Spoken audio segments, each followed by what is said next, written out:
Bom dia a todos, bom dia a todas, bom dia para você que nos assiste pela Pop TV em Sobradinho e Porto Alegre ou nos escuta pela Cultural FM em Santa Catarina e no Rio Grande do Sul.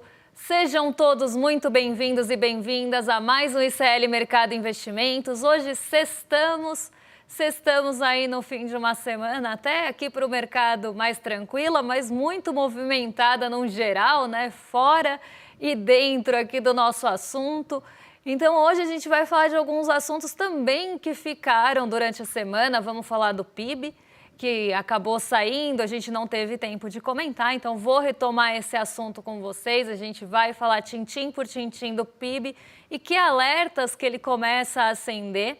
Então isso é importante da gente entender, vem muito em linha com o que a gente já tinha falado da produção industrial, mas no PIB a gente consegue ver inclusive como é que a demanda está patinando e vamos destrinchar essa ótica da demanda. Além disso, a gente vai falar dele porque não tem como, né? A gente tenta fugir, mas ele sempre fala alguma coisa para virar assunto, então vamos falar de laranjão de topete.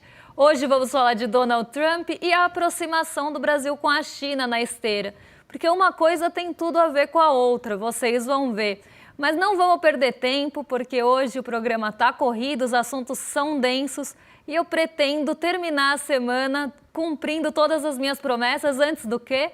De eu sair de férias, porque semana que vem estarei de férias de mercado e investimentos. Vocês vão estar em mais que excelente companhia, não vou dar spoiler por enquanto, mas eu estarei descansando depois de um fim de semana também que vai ser corrido na minha vida. Mas vocês não têm interesse em saber disso, então vamos saber do que interessa. Vamos falar da agenda para ver o que já aconteceu, o que ainda tem para acontecer. Vamos passar aí pelos principais assuntos do dia. Então hoje, 3 horas da manhã, já saíram as encomendas à indústria de julho. Então lá na Alemanha já conhecemos as encomendas à indústria. Às 3 horas da tarde, não, né? Pelo amor de Deus, às 3 da manhã também no Reino Unido saíram as vendas no varejo do mês de julho e ainda lá na Europa, na zona do euro, a gente teve a divulgação do PIB da zona do euro do segundo trimestre, medição final. Às 9h30, o dado mais aguardado da semana e diria mais aguardado de hoje também, né? O payroll, relatório de empregos dos Estados Unidos, que sai ali com os dados mais completos dos Estados Unidos. Então a criação de vagas, ela já vinha apontando para uma desaceleração do mercado de trabalho por lá.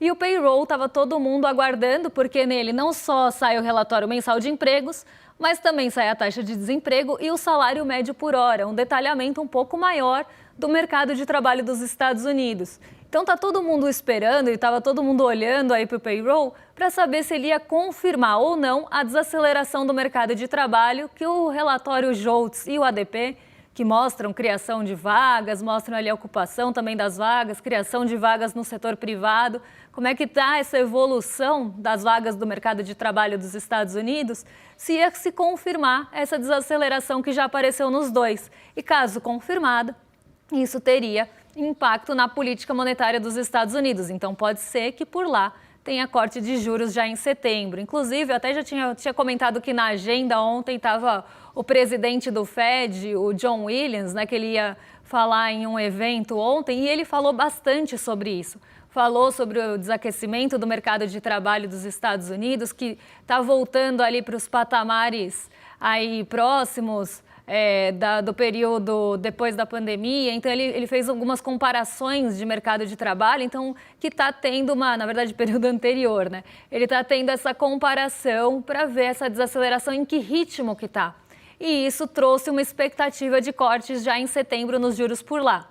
Se a gente tiver corte de juros por lá, começa uma pressão para cortes nos juros aqui, só que também vai ter aquele aumento da diferença entre os juros, que acaba atraindo dinheiro para mercados de mais risco, nos mercados emergentes, e para ganhar com a nossa taxa de juros, que vamos combinar, é altíssima e vai atrair investimento, a capital, na verdade, investimento não, vai atrair recurso especulativo. Às 11 horas, agora saiu a produção de vendas de veículos de agosto, e 14 horas nos Estados Unidos tem poços e plataformas de petróleo em operação.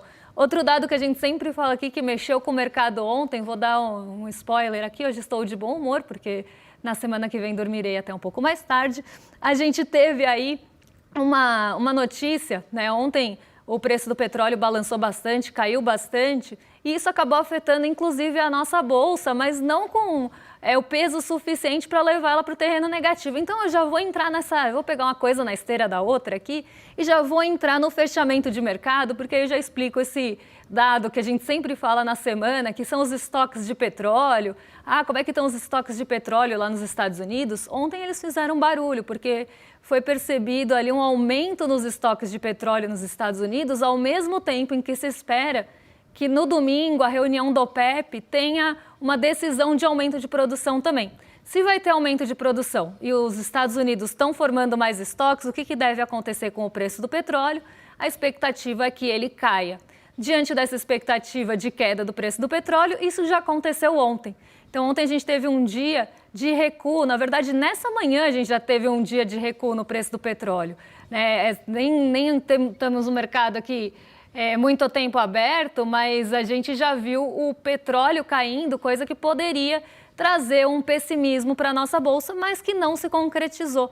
Era uma das possibilidades aí que nossa bolsa tivesse um dia mais difícil por conta das commodities. O minério de ferro também caiu lá na China, em Dalian, por conta de uma expectativa também, de uma perspectiva de desaquecimento no mercado chinês e da economia chinesa, mas isso não foi suficiente para levar a nossa bolsa para o terreno positivo, para o terreno negativo, nessa manhã não. Tá? A gente continua com a bolsa no positivo, eu ia até colocar aqui para vocês, mas fechou, então não vou mostrar. Mas a gente continua aí com a bolsa no terreno positivo como ontem, então vou colocar aqui na tela o fechamento de ontem, porque a nossa bolsa fechou com alta de 0,81%, teve um dia positivo depois de várias quedas consecutivas, né? Nossa bolsa estava enfrentando realização de ganhos, muita incerteza, o setor bancário estava sofrendo com todas as questões que envolvem a Lei Magnitsky e as sanções possíveis da OFAC aqui em quem não cumprir com a lei. Então isso estava trazendo uma cautela gigantesca para o setor bancário. Mas aqui a gente teve dias de queda e agora também, chega em um ponto que as pessoas voltam a comprar os ativos. Então agora a gente vive esse momento da recuperação de alguns ativos, só para vocês terem uma ideia. Ontem, com expectativas de corte de juros lá fora, tudo isso que eu já expliquei para vocês, entrou bastante recurso aqui para buscar as nossas ações. E esses recursos fizeram com que só 13 das 84 ações que são negociadas no Ibovespa caíssem ontem. Todo mundo foi para o positivo quase como uma alta generalizada. E mesmo com dificuldades, e alguns obstáculos ali no meio do caminho. A gente conseguiu perpassar esses obstáculos. O dólar acabou caindo 0,10 ontem, R$ 5,44. S&P e Nasdaq também tiveram fôlego, conseguiram se recuperar depois de alguns dias também, ou andando de lado ou mais também para o negativo. Então ontem foi um dia de mais otimismo, de ventos mais positivos aqui na nossa bolsa, justamente por essa expectativa pelo payroll, por um payroll mais fraco e também por esse corte de juros nos Estados Unidos, que deve trazer mais recurso para o mercado de risco. E por isso as bolsas acabam subindo e aí mercados emergentes acabam também tendo um fluxo maior de recursos e sobem também na esteira. Então foi um desencadeamento de fatores que levaram aí a nossa bolsa para o terreno positivo ontem e hoje ela continua no terreno positivo também, mesmo com a queda no preço das commodities, que tem um peso bem grande aqui no nosso Ibovespa. Agora a gente vai mudar de assunto, vamos falar do drama queen do momento, porque a gente teve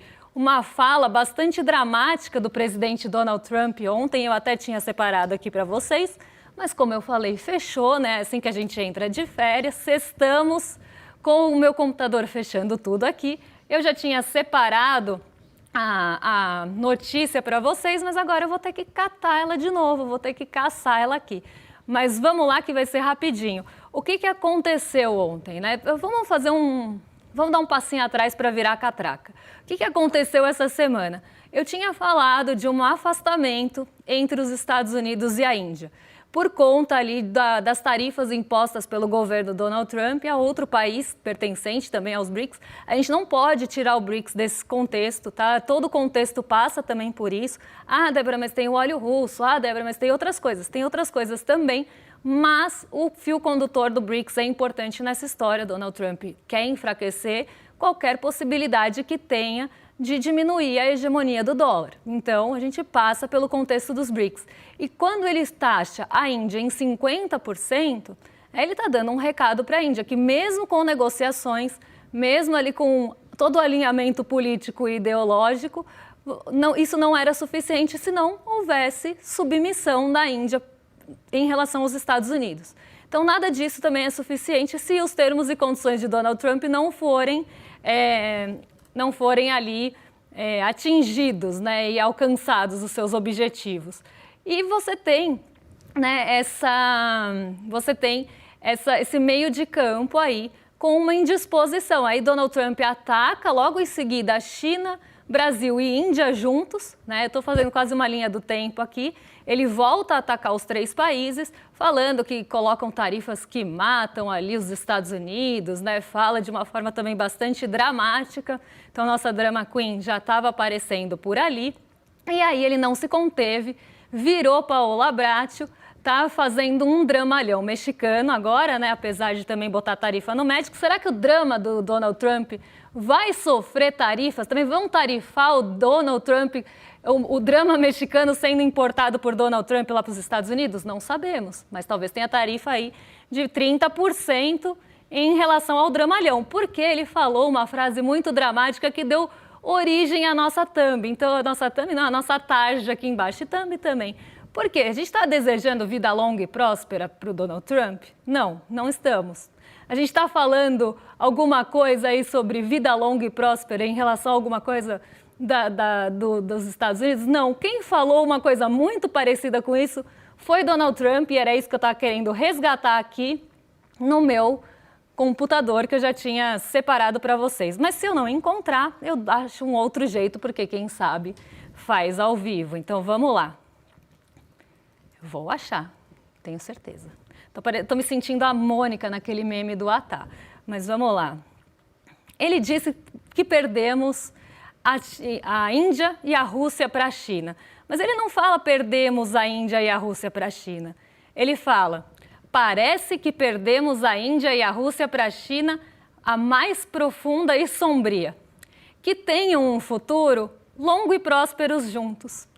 Então, assim, parece esse que terminou e não digeriu bem o relacionamento, né? O fim do relacionamento. Ah, vai ser feliz, então vão ter um feliz futuro longo e próspero, vão aí ser felizes juntos, eu não quero saber, perdemos a Índia para a China. Quem diria que taxar a Índia em 50%, depois de negociação, depois de conversas, e a Índia, inclusive, né, que tem, olha aí o Donald Trump, Spock, vida longa e próspera, quem diria, né, que taxar a Índia em 50%, depois de conversa, com todo alinhamento político e ideológico, não iria afastar a Índia dos Estados Unidos e jogar a Índia no colo da China. Então, Donald Trump está fazendo um dramalhão, mas ele esquece o quê? Que karma is a bitch, né? Porque ele está sofrendo as consequências dos próprios atos. Então, ele taxa a Índia, depois de uma conversa, depois de acordos, inclusive, que estavam sendo tratados, taxa em 50% e acha que vai ficar tudo bem? Que eles vão continuar querendo fazer negócio com os Estados Unidos como antes? Não, e aí perde a Índia para a China, a Índia começa também a se aproximar da China, e ele fala, então vai bem, né? Perdemos a Índia agora, a Índia e a Rússia, ele fala para a China, mas que tenham um futuro, né? Aquela coisa meio drama queen, meio dramalhão de quem não consegue aí superar o ex, né? Mas ele já vinha atacando os três países, inclusive o Brasil, né? Então aí 4 países recorrentemente. A Rússia é que ele menos ataca, né? Apesar de ter ali toda essa questão de quem compra óleo russo com desconto, então eu vou taxar porque está tendo um benefício financeiro e não está cumprindo com as sanções internacionais.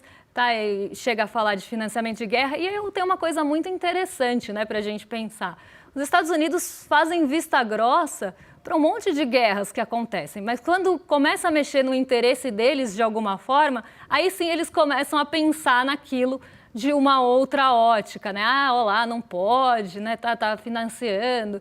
Enfim, quando interessa, faz vistas grossas. Quando começa a mexer com os próprios interesses, aí o negócio fica feio, aí precisa botar tarifa. Então, é também muito conveniente esse posicionamento dos Estados Unidos e de Donald Trump aqui. Então, ele coloca taxas de 50% na Índia sob esse pretexto, mas a gente sabe que tem uma série de outras coisas que eu já expliquei aqui para vocês, como, por exemplo, questões de compras, de balança comercial, inclusive, entre Estados Unidos e Índia. A Índia exporta muito para os Estados Unidos, importa pouco dos Estados Unidos e dificulta essa importação. Tem a questão dos BRICS, que a gente não pode deixar de lado, como eu falei, passa por esse assunto, passa por esse contexto, é um cenário importante na geopolítica também mundial, então também não podemos deixar isso de lado. E, além de tudo, tem ainda, né, uma questão política que não foi suficiente. Eu acho que isso que é o mais interessante, né? Você pode ter o alinhamento político, mas isso nunca vai ser suficiente se os interesses econômicos falarem mais alto, né? E aí, no caso da Índia, os interesses econômicos dela falaram mais alto de comprar um petróleo mais barato para ela, e os interesses dos Estados Unidos também falaram mais alto. Então, o político ali fica também no meio de campo, né? Fica ali meio de segundo plano. Tem o alinhamento, mas se os interesses econômicos e geopolíticos ou da hegemonia do dólar, de proteção da hegemonia do dólar, falarem mais alto, aí tanto faz o resto, né? É quase assim, se a gente fosse pegar aquele slogan horroroso que a gente tinha aqui no Brasil, seria quase que interesse acima de tudo e poder acima de todos, ou vice-versa, poder acima de todos, interesse acima de tudo. Enfim, né, mais ou menos esse lema que a gente tem aqui, porque os interesses falam muito mais alto do que qualquer outro alinhamento que possa acontecer. E se os interesses não se alinharem e não tiver submissão, todo o resto vai por água abaixo. Agora, falando também nesse assunto, já que a gente está falando de BRICS, já que a gente está falando de Índia, de comércio de Índia com os Estados Unidos, vamos falar de outros países aí também do bloco, porque a China está destinando dinheiro aqui para o Brasil, é o dragão de bilhões.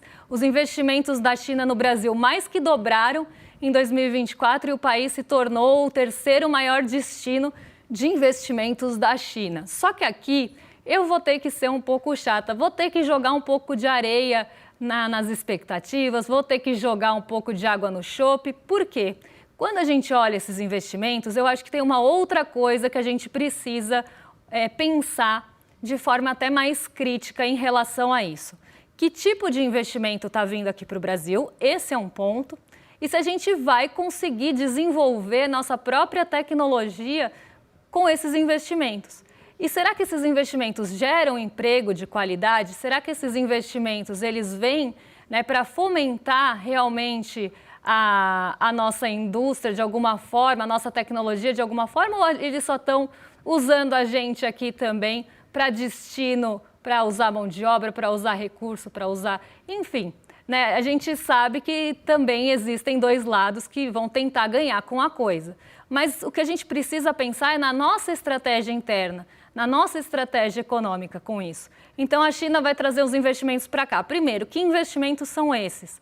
É claro, tem os carros elétricos que vieram para cá, que trouxeram as suas plantas para cá, inclusive agora mais recentemente, tem uma nova empresa, né, de carros elétricos vindo para o Brasil fabricar os carros aqui, então isso gera emprego, e aí sim gera emprego, né, apesar de toda a tecnologia, alguns empregos de mais qualidade. Mas quando a gente olha outros investimentos que vieram da China para cá, a gente tem fast food, a gente tem aplicativo de delivery que vem muito para concorrer aí com o iFood. Aí a gente poderia pensar, Débora, mas vai quebrar o monopólio do iFood.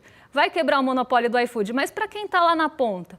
Para quem trabalha, não estou falando para quem trabalha no iFood, para os motoristas de aplicativo que fazem as entregas, então para os motoboys ou para os outros motoristas que trabalham ali. Vai ter alguma melhora a quebra do monopólio ou só vão explorar essa mão de obra barata aqui também e tentar ganhar mercado aqui no Brasil de alguma forma?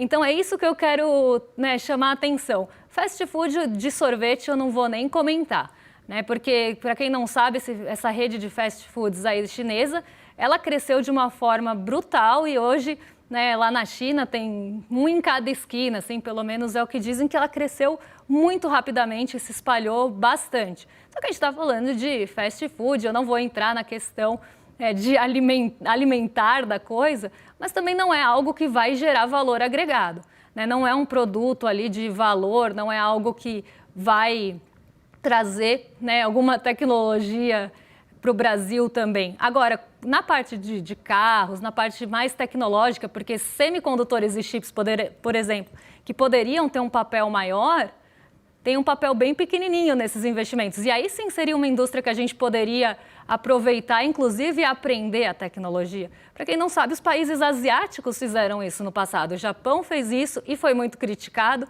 mas se tornou uma potência dessa forma. Depois a Coreia usou a mesma estratégia e a China também, que é o learn by doing, né? Eles pegam a tecnologia, aprendem, desmontam, começam a fazer aquela tecnologia por conta própria. E aí, né, para quem não sabe, os estigmas, eles foram passando, então aquele estigma de faz igual, copia, mas não faz igual, tenta copiar a tecnologia, desmontando e refazendo dentro do próprio país para aprender aquela tecnologia, começou no Japão. O Japão tinha esse estigma, passou pela Coreia, a Coreia tinha esse estigma, inclusive dos carros muito frágeis e tudo mais, e depois a China também teve esse estigma, e acho que mais recentemente todo mundo lembra, né, que tinha esse estigma de coisa frágil, né, de uma tecnologia copiada, mas que não tinha a mesma qualidade, mas com o aprendizado, os 3 países aprenderam a tecnologia e conseguiram superar aquela tecnologia. Então, o que eu falo aqui do Brasil é isso: a gente vai fazer esse processo? A gente vai aprender alguma coisa com essa tecnologia que está aqui?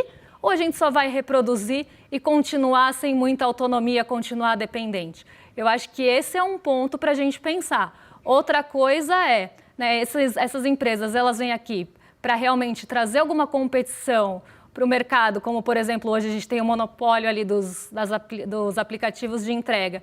Vai trazer alguma competição que vai favorecer quem está lá na ponta, ou só vai explorar essas pessoas também, que já são muito exploradas e não tem nenhuma seguridade, normalmente ali são pessoas que trabalham por conta própria? Vai ter alguma mudança nisso? É esse tipo de crítica que eu quero fazer. É muito bom que venha investimento, é muito bom que venham plantas para cá, desde que gerem emprego de qualidade e que a gente consiga aprender alguma coisa com essa tecnologia também. E que venham também indústrias e investimentos que tenham um bom valor agregado, que gerem produtos, não fast food, né, mas produtos ali que tenham um valor agregado. É bom ter investimento? É bom ter investimento. É bom aumentar a capacidade produtiva aqui?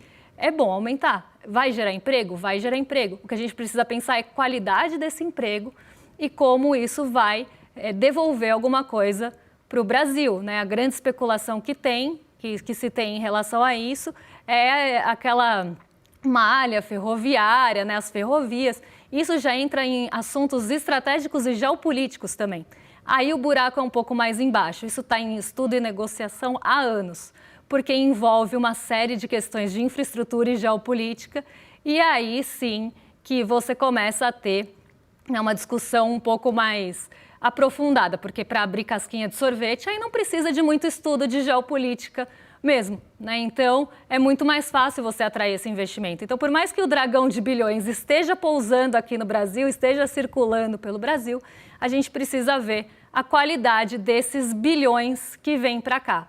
Eu vou falar muito rapidinho em relação ao PIB, só para cumprir minha promessa e não sair de férias devendo coisa para vocês, porque a gente teve, né, o PIB no Brasil em 12 meses, a gente ainda está com o 6º maior crescimento do G20, só que tem alguns aspectos do PIB que já estão mostrando sinais de alerta, e é justamente disso que eu quero falar para vocês. A gente ainda assim teve algum crescimento, só que o que a gente está vendo é desaceleração, e desaceleração de alguns pontos importantes.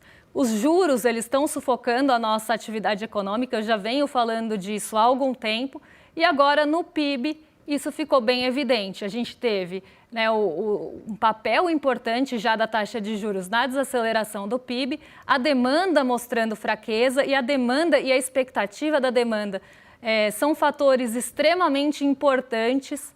Aqui, quando a gente fala de assuntos econômicos, a expectativa de demanda, inclusive, é muito importante, porque um país só vai conseguir produzir se acreditar que tem expectativa de demanda, que vai trazer um lucro, inclusive fique acima da taxa de juros. Então, são duas coisas separadas. A taxa de juros, ela pode estar lá embaixo, ela pode estar em 2. A expectativa não é muito alta, né? Bom, tenho que superar 2? Não é tão alto assim. Superar 2 de lucro, tá fácil. Mas será que tá fácil mesmo se você acreditar que a demanda tá lá no chinelo? Que ela tá lá no pé? Que ela tá lá embaixo? No subsolo ainda? Se você não vê demanda pela frente, você não investe. Porque você vai investir para quê? Para produzir, ficar parado? Então não adianta a taxa de juros na base de comparação estar baixa se você não vê demanda pela frente. Agora, por isso que quando a taxa de juros estava em 2%, a economia não girou. Justamente porque não tinha o fator da demanda ali presente. Agora, a gente tem 2 problemas. Por quê? A gente tem uma taxa de juros alta, então o custo de capital fica muito alto, você precisa lucrar mais do que 15% e todo o custo daquele capital que vai ficar um pouco, inclusive, maior do que 15%, porque entra endividamento, entra um monte de coisas na conta. Então, você tem que ter um lucro alto, já tem uma base de comparação bem mais difícil do que 2, certo? E você também precisa olhar a demanda para frente. Então, você pode ter uma taxa altíssima, esperar um lucro mais alto, porque você olha para frente e fala, bom, tem demanda ali, vou continuar produzindo, porque apesar da taxa de juros, ainda tem fôlego, ainda tem demanda.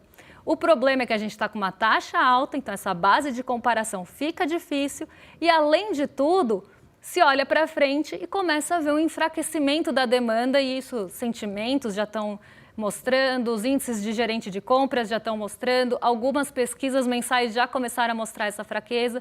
Então, a grande questão aqui, né, é que a gente tem junto à taxa de juros alta o enfraquecimento da demanda. E o que está também enfraquecendo essa demanda é a taxa de juros alta. Então, uma coisa parece a porca correndo atrás do rabo ali. E aí você começa a ter o desaceleramento é complicado, hein? A desaceleração da economia como resultado disso. E foi o que apareceu aqui no nosso PIB. Eu vou mostrar só um gráfico para vocês que deixa bem evidente isso. Vamos já pular para o último gráfico, porque eu tenho pouquíssimo tempo.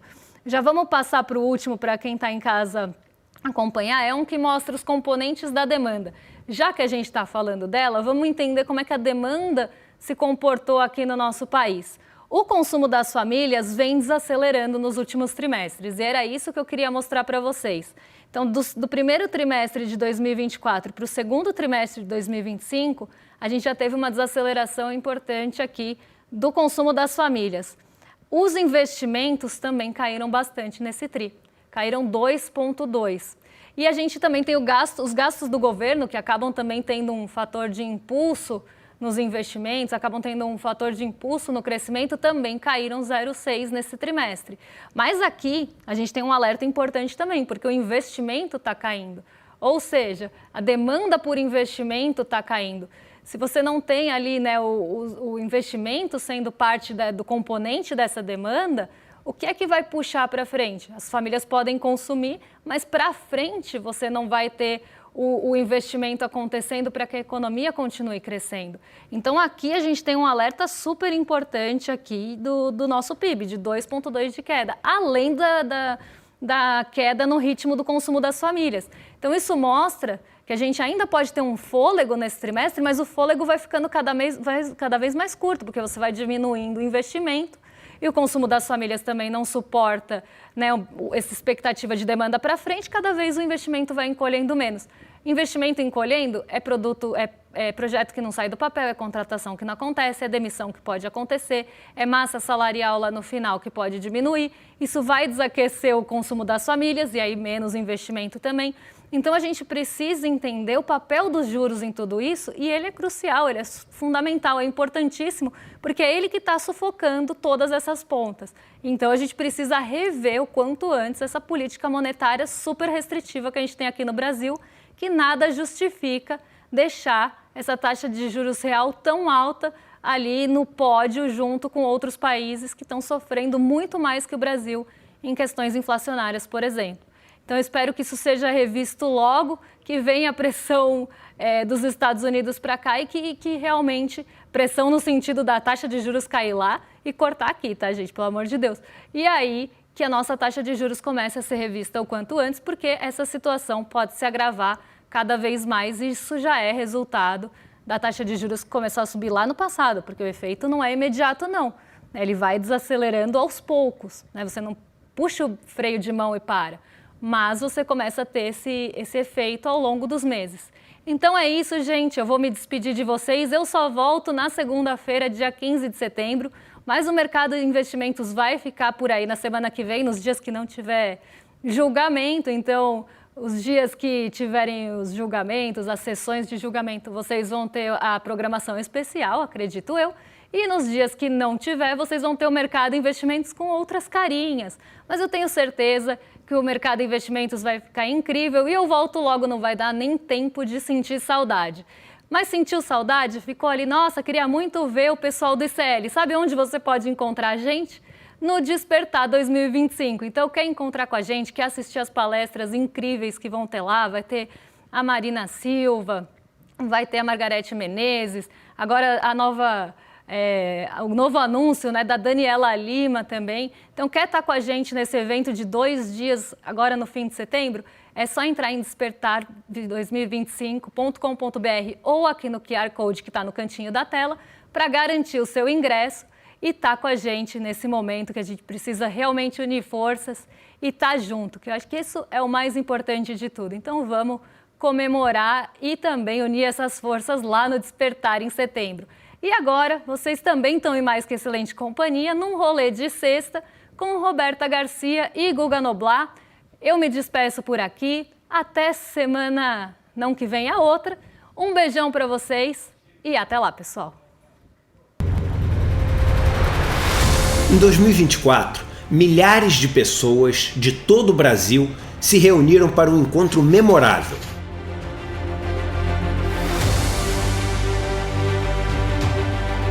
No palco, histórias incríveis. A gente está na vida para evoluir, para aprender.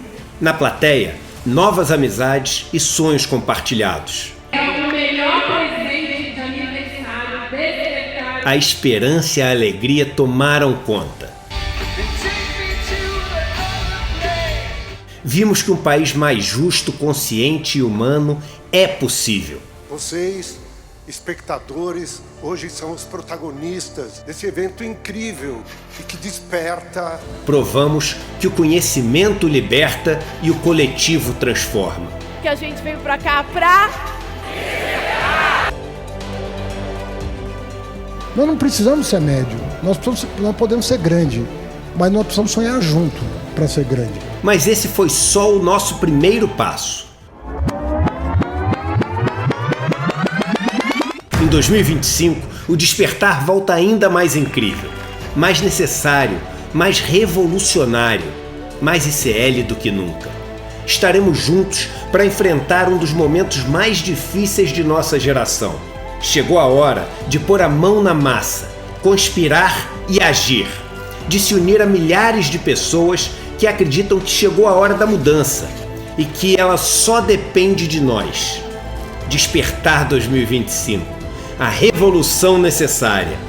Vive esse encontro histórico com toda a comunidade ICL.